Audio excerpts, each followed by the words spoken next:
there. I'd like to take a few minutes today and talk to you about dementia apathy. So today we'll talk about what is dementia apathy, why does it happen, what you can do about it, and the impact that it has on caregiving in the person with dementia. So first off, apathy is where it's a lack of motivation. They don't want to do anything. It's like their get up and go has just gone. They're not interested in any of the things that they used to do, and they just don't care about doing anything, no matter how much you try to get them to do something. So why does that happen? Well, there's a couple of reasons why it may happen. It could be a side effect of a medicine. That may be one cause.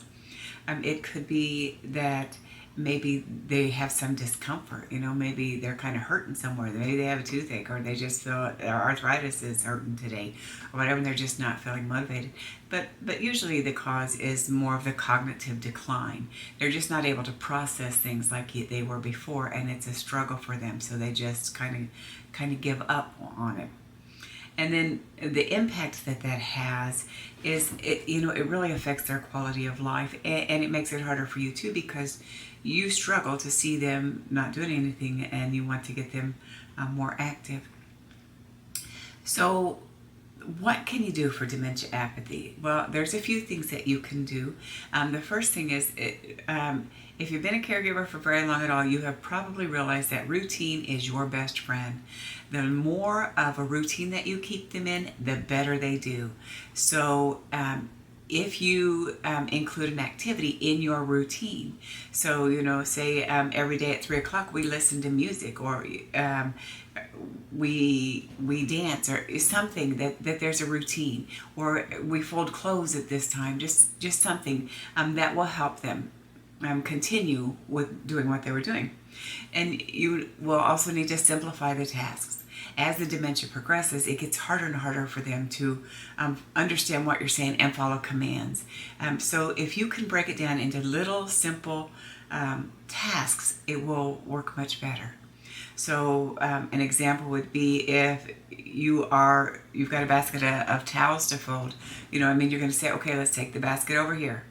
All right, let's take this one out, fold this in half, fold it this way. Just very simple directions. Even when it comes to getting them getting dressed, very simple tasks will help them. And then offer choices. It's like, do you want to sit over here, or do you want to stand here and look out the window? Or give them choices. It makes them feel more involved. Focus on the enjoyment. Talk about the things that they used to like to do. What music did they like to listen to? Play that music. Look at old photos. Try to incorporate what's worked in the past, what brought them joy in the past. And encourage social interaction. And I know this one can be hard, because lots of times the person with dementia pulls away from everybody, and also family and friends pull away. So social interaction often it becomes more difficult. But it is important if you can get them, somebody coming at a certain time or going somewhere, but just keep that going as long as you actually can. And then provide sensory stimulation. That is like smells. Smells are very powerful for memory. You can smell an apple pie baking, and it takes you back to your grandma's kitchen, or something along that line. But try to use smells also.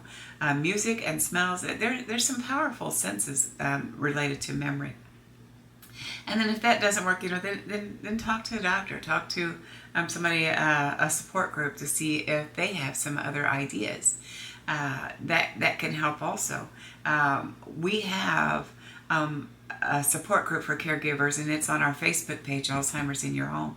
If you would like to join our support group, I will put the link in here also, because sometimes you can get some really good tips from other caregivers.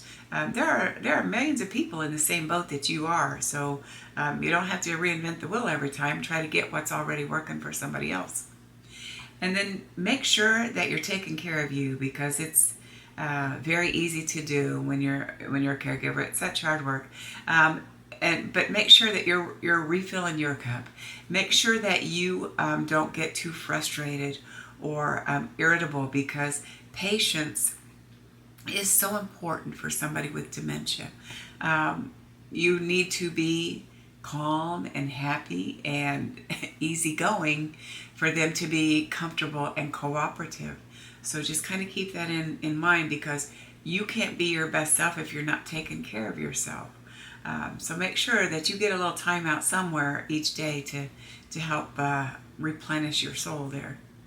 I think that pretty much covers apathy, but just keep that in mind that it's part of the process, and you just have to work a little harder to keep them involved in doing stuff. So I hope that these tips have been helpful for you. And if you haven't already subscribed, please subscribe and like the video. And I'll see you on the next one.